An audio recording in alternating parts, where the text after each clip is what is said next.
for... Chef? Mm-hmm. Who's asking? John Chef Jr., your son. My son? Junior? Yeah. You know, they say that cat Shaft is a bad mother. Shut your mouth. Ignore him. He thinks he's a black James Bond. That dude was real. He think he was me. You got the script. What made you say yes and put your vision and stamp on it? It was because it was great. It was a fun, just a fun ride. And I thought it was the best way to bring Shaft into today's world. And I thought just what Kenya Barris did was just giving me these, you know, this coming of age story, but at the same time, you got Shaft and you got what he used to be and still is. I just thought it was a great project to do. So obviously we're mixing generations in this one. We have the original Shaft, Samuel, and now Jesse. What of those elements were creatively inspiring for you?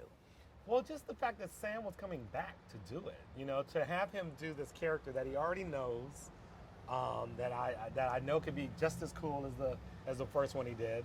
And also to have Richard Roundtree coming back, you know, and then finding Jesse. We didn't know Jesse when we first started looking, obviously, but once I put he and Sam together, it just kind of the camaraderie was just kind of really, really cool. Just the mix of what they could bring to it, I thought would be hilarious. And so as far as the ladies, Regina and Alexandria, what I liked in the film is that they weren't just dressing. There was a lot of girl power in a heavy male testosterone film. Sure. So what about them and their characters did you want to showcase? Well, when you think of Shaft, Shaft is always that definition of manhood and what is manhood.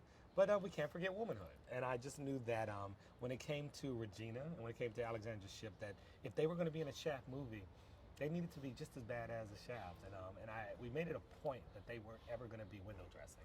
They were going to be, you know, they were going to hold their own. Which they did. Yeah. So with this, what was the most fun part of it about?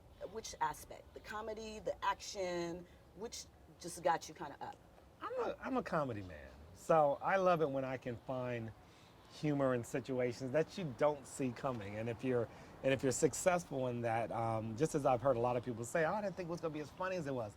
That's what you kind of like to hear, because you don't see Shaft being as funny a comedy, but at the same time, I think we give respect to what it is, where it's come from, what it still means to so many generations, but we also bring it into today and have a lot of fun with it.